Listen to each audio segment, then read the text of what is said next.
All right, thank you so much. The program stay here this morning on ITV. There's no doubt that peace and tranquility has since returned to major cities in the country following the SARS protest. And we understand that a lot of people are waiting for various judicial panel of inquiry that has been set up by state governors and see how they come with how they can actually meet the needs and the yearning, the expectations of the people. When we talk about the expectations now, we are not talking about the expectations as it relates to what Nigerians are expecting in respect to proper governance in the country. But the expectations as it relates to how those that have been affected, victims of the SARS protest, are going to be, somehow paid back, so to say. And we understand that one major thing that this judicial panel of inquiry are going to do is to see how they are going to some form of restitution for victims of the SARS protest. Well, that's not what we are looking at today, but somehow what we are talking about today is, connected. Talking about the peace that you and I are enjoying today. How can we sustain this peace so that what Nigerians went through in the last few weeks will not be repeated? Because it's something that a lot of us don't want to experience anymore. Well, to look at all this this morning, we are so privileged to have Mr. Money Mike Modesty Itwa, who is a labor devotee and also a public affairs analyst. Mr. Money Mike Itwa, you're welcome. Evans, good morning. Viewers, good morning to all of you. You're welcome. Yeah. By our training here, once we have resource persons, we don't waste time. We ask questions because it's somehow a privilege for us to always have you guys here. Thank you so much. Now, if you go through all reactions, most reactions concerning the SARS protest, a lot of people actually said that this fight more or less was kind of a Labour's fight, that Labour would have fought, that Labour did not come out to do the needful. And of course, you found majority of citizens coming out to speak for Labour. Can you give us an insight to how you feel about this as a Labour devotee? Well, I think every Nigerian is entitled to his or her opinion. And there is no way it is crafted in our constitution or any law in Nigeria that Labour will always lead protest. It's not crafted in any place. It's not documented anywhere. But that is not to say Labour has been known to take the lead on issues that has to do with the welfare and conditions of all workers as far as other Nigerians are concerned. Because all Nigerians, so to speak, we see them in as much as you have something doing, you are somebody who belongs to Labour, whether in the formal sector or in the informal sector. But as particular to this issue per se, I really will not have much to say on behalf of Labour because I am not supposed to speak on behalf of Labour on this matter. Okay. The national president of NLC and TUC are the two most appropriate persons to talk about the issues of the NSAS protest and all that has emanated from it. Okay, but how would you want to examine Labour's posture as it relates to, really engaging the government? So far, these are the concerns of citizens out there. Different leadership will come with different styles. The presidents before this present president of NLC came with their styles. Adams was there, Omar was there. Then the man who is there now is also playing out his styles. Those in the Trade Union Congress, they also came with their different styles. So it is not my duty to judge as to how they have done very well or done badly. That is left for the public. Okay. That is it. Anyway, let's hit the ball rolling. Let's look at the issue of the day now, talking about sustaining the peace. The aftermath of the SARS protest as we speak now. The vice president on Friday actually gave a charge to 36 governors in the state, including the FCT, to make sure that a judicial panel of inquiry is set up. And as we also speak now, we understand that most states have set up their judicial panel of inquiry, and the next few days, next few weeks, they are going to be coming up with a blueprint so that the federal government will really get to understand what's really happened and how best they can attend to some of the issues. Now, Money Mike Modesty, it is very, very, Nigerians are so expectant, talking about this judicial panel of inquiry. But what will you want to say that will be the major expectation, the major pullout that you really expect from this panel of inquiries as it set to do their job? When you say Nigerians are very expectant, I will tell you, you are talking about 10% of Nigerians. 10%, maybe the elite. who will be willing to know, or those guys who were the core initiators of the NSAS program. The issue of SARS, Ms. Debiano, started a long time ago. It's not just out of this recent happenings. So if the judicial panels of inquiry are to look into the issue of SARS, it must be right from the time it was established. All the atrocities allegedly that have been committed all this while have to be brought to the fore. And who will bring them to the fore? The people. If, for instance, it's proven that SARS operatives killed one person in a family, it's equal to saying that they have killed a generation. So a lot of implications are coming out of this. So when you're talking of the expectations, most of the people who are angry and are showing their anger today, they are not all totally showing it because of the police. A lot of things are involved in this. But it's just that it was instigated by the #EndSARS protest. Yeah. The people are hungry. The people are angry. You have three categories of people involved in this. Those who were angry, who I still believe are still angry as a result of the SARS maltreatment of Nigerians, but are not hungry. You have another category. Those who are angry and hungry, occasioned by SARS brutalization and misgovernance of the nation. And those who are angry, they are hungry, and they have been looking for opportunity to vent their anger on government. And by extension, on whom they perceive to be enemies of the common man. Maybe you are not aware that Nigeria is the headquarters of poverty in the whole world. No, and secondly, let me also tell you, global statistics, I'm telling you, global statistics have it. Nigeria is the capital of poverty in the whole world. No, and about 70%. What we're talking about now. Just so that I'm telling you what is giving rise to all these things. What has happened for the past 2 weeks is just a wake-up call that the anger that has been bottled up for a very long time has started exploding. And we thank God that governors came together with the federal government to agree to say, let's take some steps to start solving these problems. There is no amount of constructive justification that one can push out to say will give rise to looting of assets and some other things. But the question you now ask, if people are hungry and they have no 1 square meter to eat in a day, an opportunity exists for them to go into storage to take food, they will go without knowing whose house is God. Or whether you want to put them in jail detention for 30 years, they will go. But we cannot also vindicate some people that are alleged to be, you know, I don't want to use that is why I said, yeah, because the way there is no amount of constructive justification. Yeah, Money Mike Modesty, yeah. the way I think we have to exercise caution. No, yeah. Some persons actually took undue advantage of the situation. Yes. At least we saw the looting making yes, so and it's not justifiable. It is not justifiable. That's why I said there is no amount of constructive justification that one can put forward to say the looting is in order. I said so earlier.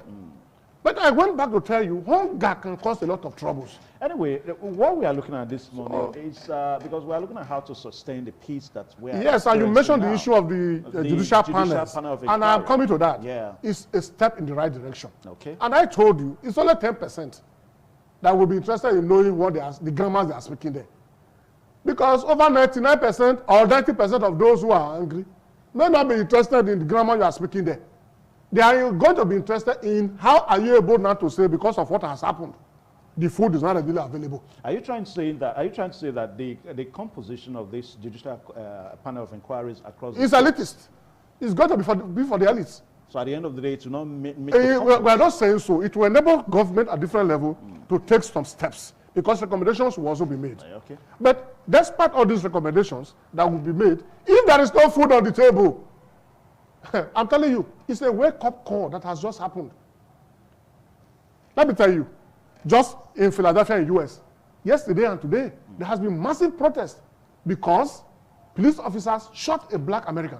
Recently? Yeah, I'm telling you. So it's a global thing now. But the only aspect I see to not to be too good is having to go to start taking lives of people, then looting private properties, looting government properties. It's not a thing that will have to be acceptable to us. But when you sit down to look at the background to the challenges, you also discover that a lot of factors had also given rise to some of these things. No matter the justification anybody wants to put forward, it is criminal, it is against the rule of law. But you know when a people decide to take the laws into their own hands, how many are you going to send to detention? How many people will you kill? Now they are beginning to tell you, you are telling us to bring back what we have taken. All those who have looted the treasury of this country since time memorial, how many of them have you been able to tell to bring back what they have looted? And if you look at it, a moral perspective, these guys will somewhat be justified too. Yeah, but we shouldn't vindicate, you know, the looters. That's why I said somewhat. I'm using as the word somewhat, a moral perspective. But above all, two wrongs can never make a right. Two wrongs can never make a right. So the judicial panels, well, they are welcomed, but I'm telling you, you will see it. You are here in Nigeria. After all the grammars and the grammar here and there, most of these things, if the Nigerian people still do not put their eyes to the ground and see very well, they will still be kept in the cupboards. All right, now let's look at the composition of... because let me tell you, the panel we are setting up everywhere. To what extent is government ready to reform the police, for instance? To what extent is government ready to reform all military organizations and paramilitary organizations? Yeah, but because the issue of... You cannot answer that question. These are rhetorical questions I'm putting forward. Yeah. Because the issues are not even peculiar with the police. The military, they brutalize civilians. The Navy, the Air Force, even the paramilitary organizations. They step on the toes of the poor. Yeah, when you say fundamental human rights are breached every now and then. Let's say some military. But when I say the military, I don't mean the entire military people. So the police, it's not all the police that are doing it. Yeah. But these are institutions. So if there are bad acts in institutions, we mention the institutions. We are not saying all police officers. We are saying the police, the military, the Air Force. The Air Force is under the military. Then the paramilitary. That's what we are saying. Because these are institutions. So if the leadership of these institutions are not able to do the needful, or the government is not able to reform these organizations, give them the way we thought to be able to do their job professionally, then they are like Nigerians, they are ordinary Nigerians like us, they are our brothers and our sisters. So the way a man will panabit the wife in the house will be the same way he goes to work and want to panabit anybody on the street. Or he wants to use your ATM or his POS, you are not willing, the next thing they fire you on your leg and they tag you an armed robber. So these things will continue to happen. Okay, now let's look at some the composition now, because you earlier talked about that it's more or less like an illicit. Yes, it's an elitist thing. Composition. Now, for some people, they see that look, this panel does not actually reflect the who and who that are supposed to go there to speak. That is on one corner. Then on the other side, some people also say that look, instead of going through setting up all these panels, why don't we have the restructuring that we've been clamoring for? Now, the question is, do you look at, how do you look at all this? Do you I mentioned to you that the enhanced SARS protesters started a struggle. And a lot of other struggles came into it. Thank God for beginning to give us peace now. I'm telling you, we'll feel the tension will die down. If it dies down in the next 1 to 2 years, things don't change. I am telling you, a hungry man is an angry man. Yeah, but Money Mike, let's listen. That's a digression, so to speak. Now, to the question you asked, constitutional reforms is yet another aspect to be able to reform our governance system. Is that also? The 2014 constitutional panel of Goodluck Jonathan. APC as a political party told us they were not participating. They didn't participate. And when the document was drafted and agreed by all Nigerians who participated on behalf of the entire populace, APC government came to power, and they said they were not going to implement.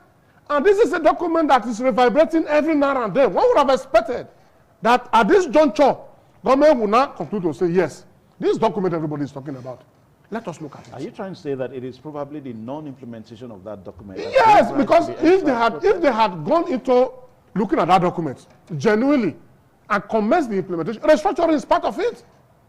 All the powers are over-concentrated at the federal stage.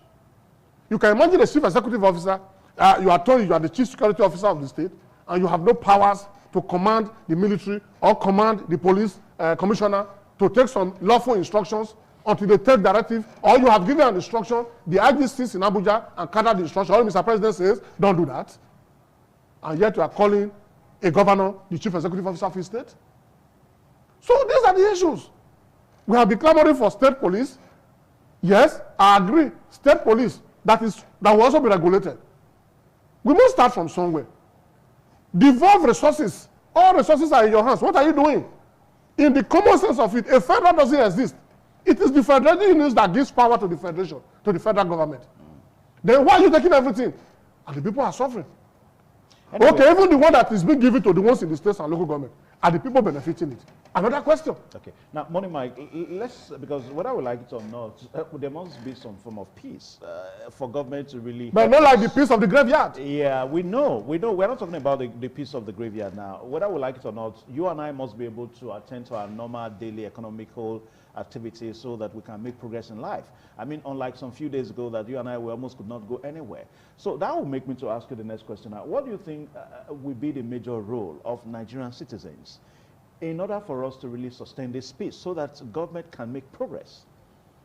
Well, I think if you're talking of peace, genuine peace, all hands must be on deck. Those who have been entrusted, we are the power owners. A governor is a servant. A president is a servant. A National Assembly member is a servant. Because our power, we put it together, aggregated it, and handed over to say, use this to preside over us. But what happens in our country is that once we hand over such powers to these people, they use it to become the Lord of Lords. That is part of the anger. Now they are beginning to know, except some few who really know their worth, that are able to submit themselves to the people. Every now and then they are able to lower themselves to say, my people, this is what we are doing. Even when you abuse them, they come to explain to you why that abuse was not necessary. But now with what has happened for the past 2 weeks, is sending a signal to them that it's not going to be business as usual. The peace we are requiring is not that of the graveyard. It's a peace all of us must subscribe to. Yeah. It takes two to tango. If you play your role, I play my role, then there will be peace. But if I am playing my role, as somebody who has given you authority, power, that belongs to me, I have handed over to you voluntarily, and I have sent you on an errand to go and use it for my good and the good of my family, and I continuously see you use it to my detriment, but for your own benefit, then you can't find peace. You can't find it. So those we have given authority to lead us must take the bold step to start doing the needful. Quickly, underline the word quickly, because patience is already becoming inelastic. Why I want to plead that all of us need to talk to ourselves. Let's search our consciences. Because in one way or the other, we are also guilty in the whole system. We are also guilty. All of us, in one way or the other, we are guilty. Because we have contributed in one way or the other to mess up this nation. Knowingly and unknowingly. Those who brought, for instance, the president to power in 2015 are the same set of people, over 65% of the population, that are doing whatever they are doing now. No, you cannot say so. No, I am telling you, listen. We voted the president into power. Listen, So I am telling you, the voting population in this country, statistically, the voting population of this country is 60-65% the youth. How can you have 5 children, they're out of school, you have suffered to train them, government never gave you a dime, and they are roaming the streets, nothing to do? You know the thousands and thousands of Nigerian youth that have died in the Mediterranean Sea? You are talking about agriculture. Federal governments is paying lip service. Governments are paying lip service. Now you cannot say the federal government is paying lip service. I know by your station, by your rules. It's not by my rules. Hold on. By my station. See, now the truth of the matter is, except if you are telling me that those governmental projects that government did that people did not benefit. We are not saying projects are not ongoing. Yeah. We are saying we are not blaming this present government. We are blaming governments that have existed up to this present government. They have not done enough. They have not done enough. So you know, if you, as you are wearing this suit now, if you are hungry, you can't prepare your report today. You can't prepare it very well because your medulla oblongata will not function. Some aspect current will run out of some of them. Then you imagine homes, a day, children are there. Many of them are having ulcers because of not being able to feed the children. A father goes out and is not able to bring. Let me just tell you an incident. 3 days ago, a father who just lost a child, wife and children are there, had only 100 naira 100 naira. And that was bringing trouble in the home. As of yesterday, he has not gotten additional 1 naira. When he was going to home for yesterday, he bought bread. Yeah, but that doesn't happen all the time. And, no, listen to me. I'm just giving you an example. Yeah. Let me tell you, we are talking here because those people allow us to talk. We are in this studio now because they allowed us to be here. And one of what once said, the children of the poor you have refused to train, wait for them. The time will come, they will go after you and your children. It's beginning to happen. The political class must have a rating, immediate rating. And also the general citizens. Yes, listen, the position of general citizenship now, I mean the other side of the divide, is that anger, they have been pushed to the edge of the precipice. But we are saying it takes two to tango. Therefore, it is time for us to re-examine ourselves and see where we are even going wrong. Because we have gone wrong on both sides too. We have gone wrong. But two wrongs can never make it right. Let us now look inwards. You sit up while I sit up. Areas where I have been contributing directly and indirectly that is making decisions to be bad, I should be able to set my conscience to say no more. All right, Money Mike, for us to actually, because we're talking about sustaining peace at the end SARS protest. Now, some persons have also argued that, look, the real victims of the SARS protest are not just, of course, we have those that were shot, maybe they were maimed, they were injured as the victims. But some persons have argued that if the Judicial Panel of Inquiry is going to do a thorough job, as in, trying to find some restitutions to the victims and all that, that's all that we, the Nigerian citizens, we are all victims, that the restitution should go to all persons. How do you react to all that? The restitution you are talking about now is in two folds. The first fold is that those whose fundamental human rights have been breached or who had their lives terminated, maimed, or injured, they belong to one group. The other group is the remaining Nigerians whose fundamental human rights have been clandestinely taken away from them by no provision of food on their table, by not giving them employment, by depriving them of things that are supposed to be basic necessities of life. And this is the largest population that is wronged, whose rights have been surreptitiously taken away. Now everybody is beginning to wake up. So you must be ready as you are catering for those whom you have maimed, that have been killed, that have been shot, and all sorts of atrocities committed on them. The larger population that you have cleverly taken their fundamental human rights from them. Education is not available. Medicals is not available. Just mention it. No, you can't. People, listen now, Evans. The essence of government is welfare. Evans, wait. Essence of government is welfare and security. Except if, because at times I own a house. I made a borehole by myself. I brought electricity by myself. I feed my family by myself. Everything I do by myself. What is government? What is the essence of government? My point is that at times when we come on television like this, we also add to the issues. We also add to the problems. Yes. For us to make bogus statements that education is not there, agriculture is not there. I think that's too bogus. When you say okay, you not ask me. Well, education is not there. Yeah. Government trained you. Of course, government trained me. Government trained you. Yes. They paid your school fees. Part of it. What do you about your university education? Government trained you. Of course. You were on scholarship. I attended. Okay. Were you on scholarship? No, I wasn't. I wasn't. How did government train you? Tell me. Excuse me. I attended University of Benin. Yes. Now, as at the time I attended, the highest school fees I paid was 2,500. Did you pay school fees? I did. As a guest, what about... Were you giving food? Let me explain. Listen, in 1970s and early 1980s. My school fees were subsidized. Listen now. My fees as students. Yes. Then was subsidized. Your books were subsidized? Your handouts were subsidized? My schooling, my education was subsidized. So that is the situation. When we say government Evans, you may not know the meaning of subsidy. I think we should. You may not know the meaning of subsidization. Yeah. Let me tell you what subsidy means. Those days, in the 70s and early 80s, you were told that those who attended tertiary institutions were given bursaries. They were given lunch, even meals free of charge. And Nigeria is the richest country in Africa. God has given us everything in this world that we need to have. What happened? That now you were paying school fees of 2,000 and you were buying handouts out of your own money. Your parents will struggle to feed you in the school. Your parents will struggle to buy books for you. Your parents will struggle to do every other thing for you. Why are we the richest in Africa? with all the blessing God has given to us. Why are we where we are? So if you look at it, what did they subsidize? Are you saying that education is not subsidized? No, when I'm telling you now is that I'm telling you that 99% of Nigerians who go to school today, even when we are talking about basic education, to what extent is basic education free? Some governments are trying. The children of the common man, how many of them are attending tertiary institutions right now in many states of the federation as a result of very high school fees? How many of them? Do you know how many are dropping out of schools?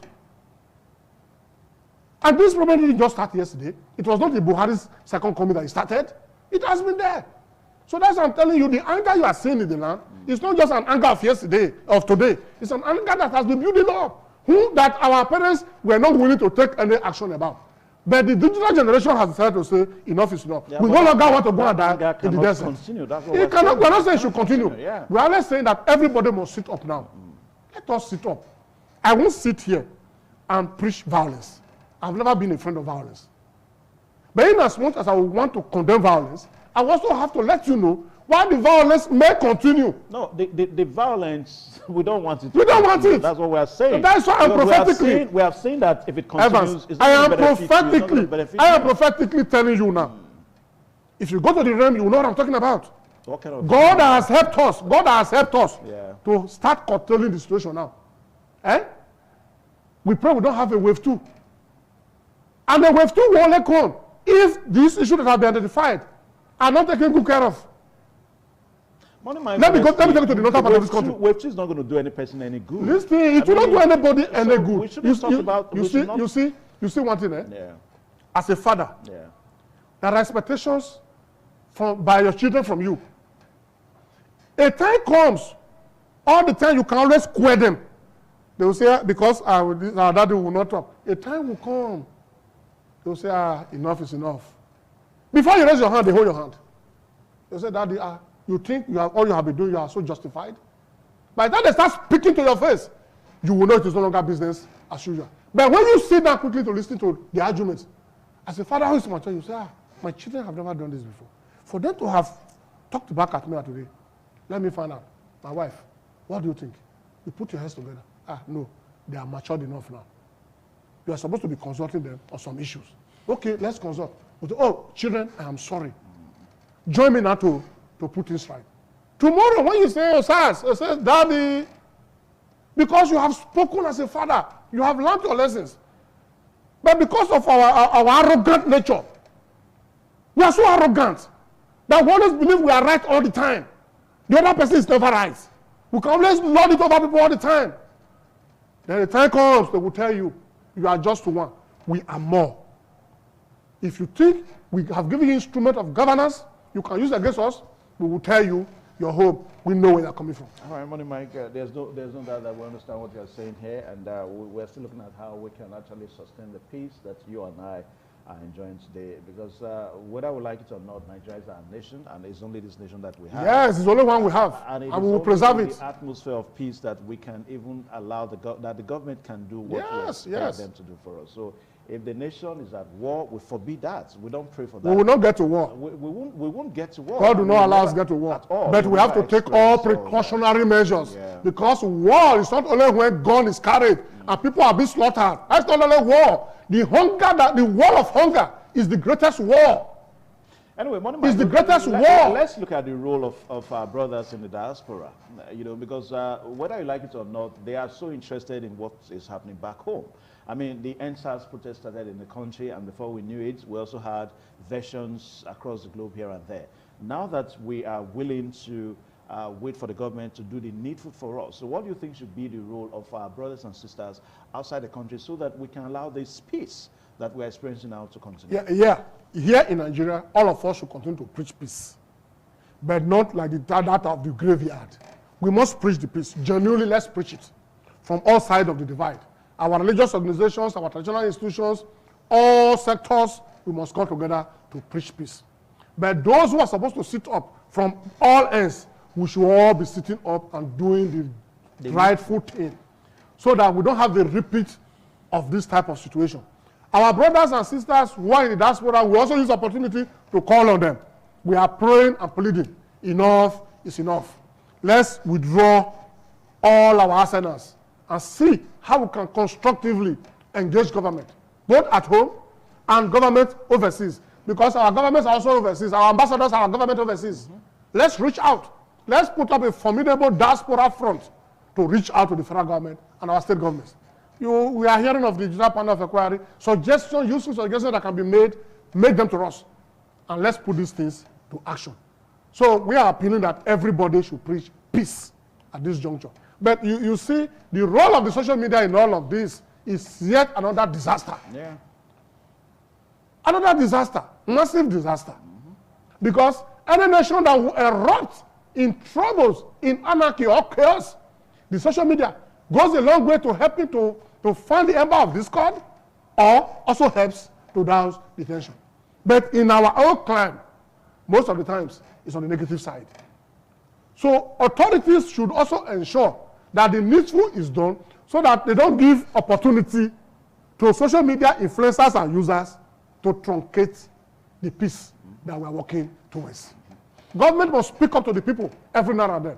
Mr. President should wake up now and be talking to us as a father, not as a military head of state. He should start talking to us as a father. Of course. He should start talking as a father, as a genuine father of the nation. He did that days ago. We saw the president podcast.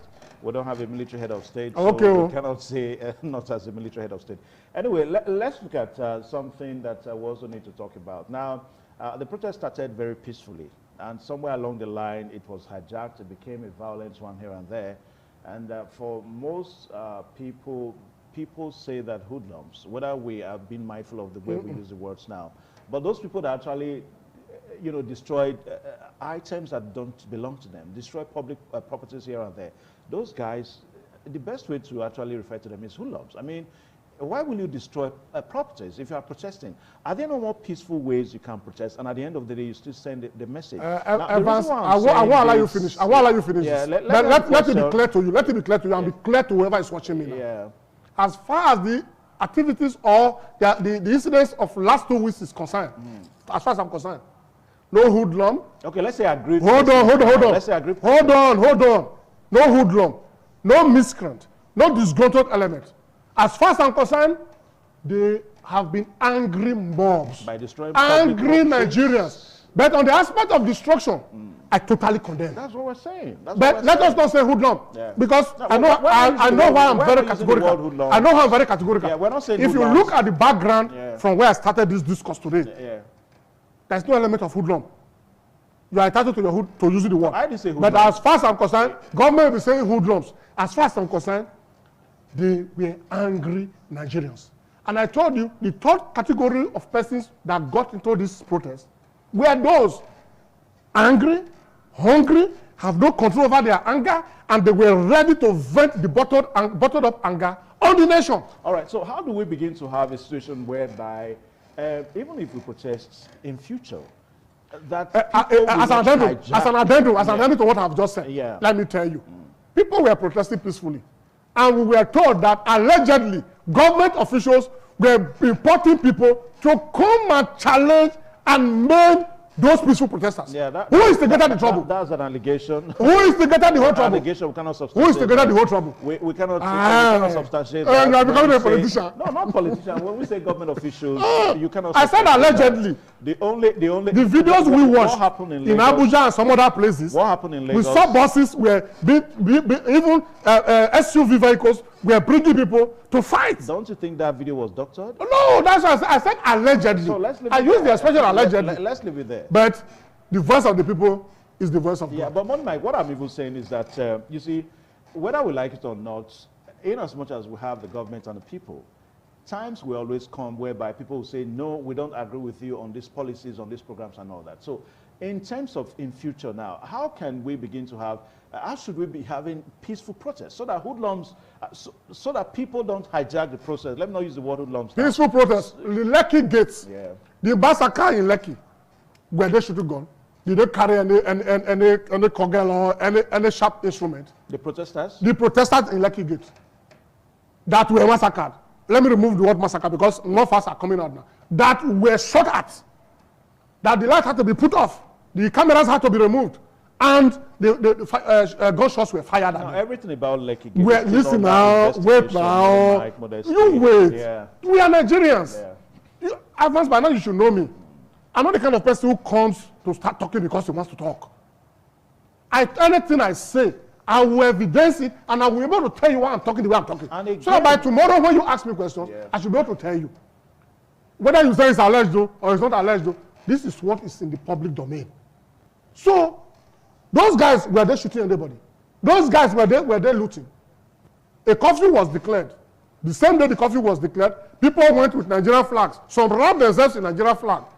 And when the trouble was starting, decided to sit at the Lekki gate. And they were being pumped with gun.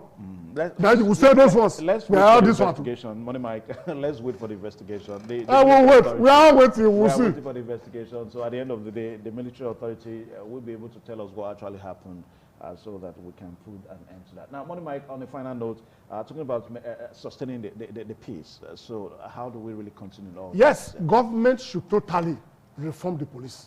Okay. Government should fund the police. Because if you take a second look at these nuisance situations that are coming out from the police force, you also discover there is a serious rot in the system. Serious rot. Like somebody was alluding to some time ago on one of your social AIT network program, that a commissioner sits. SARS was supposed to be under an assistant commissioner of police. Some commissioner will sit and call junior to the assistant commissioner of police to be reporting directly to the commissioner. Whereas the commissioner will not have sufficient opportunity of presiding. It's not only in the police force. It's everywhere. In your own civil service. Yes. I told you today. Yeah. Let me tell you. Let's use the word corruption. The seed of corruption is naturally present in every human being on the surface of the earth. Your ability to stem it from growing is what makes you a nice person. You must deliberately stem it not to grow. Because it's a seed that is present in every human being on the surface of the earth. But if you stem it not to grow, it's okay for you. But by the time you are not able to stem it, you graduate. And it comes from all, let me tell you, a market woman who takes a tomato tin cup is selling that cup of rice for 100 naira and goes further to take a hammer to work on the bottom of the cup of rice so that it takes lesser quantity. That is corruption. Yeah. So it's present everywhere. It's present everywhere. That's why the seed is present in all of us. It's our ability to kill it. Like that market woman will say, no, this person is paying me the right price. I'm making my gain. That is conscience. And we must all set our consciences because conscience is an open wound. Only truth can heal it. Yeah. All of us must set our consciences.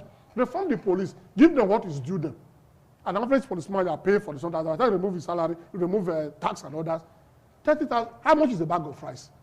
That you are paying the police officer you have brought out day and night to go and start facing bullets, chasing bad elements. You think he will be happy? He has blood flowing in his vein. He has a wife. He has children with that cater for him. And if God forbid, because of doing his duties, he comes across fire, he dies. What does government give to them?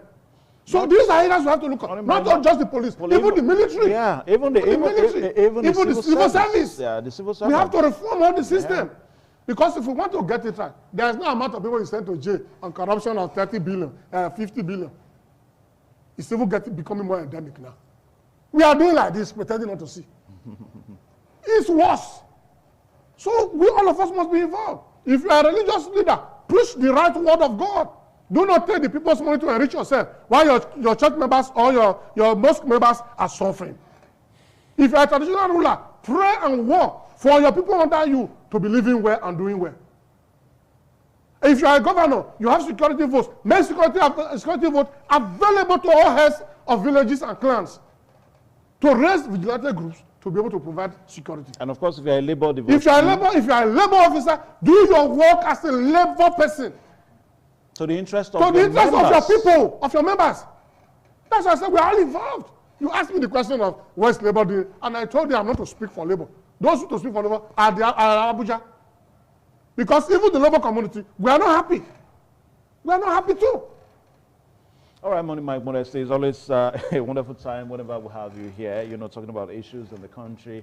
and seeing how best we can actually sustain the peace that you and I are enjoying now. After the NSAS, Nigeria continues, and Nigeria will have as a nation. And there is no way, absolutely no way, that we can, attain developments in rancor, attain developments in a protest environment. There's no way. So we must ensure that this peace that we have now, we should let it continue. And going by what Money Mike said, that it's not a graveyard peace. It must be peace that is all-encompassing. Yeah, it goes to show that the leaders must do the needful so that the followers out there can also follow. Money Mike, it's always a wonderful time. Thank you so much. It's a great pleasure. Thank you for being there for us. Come on this program today. Well, we'll take a short pause now for other segments of the program. Let's stay tuned.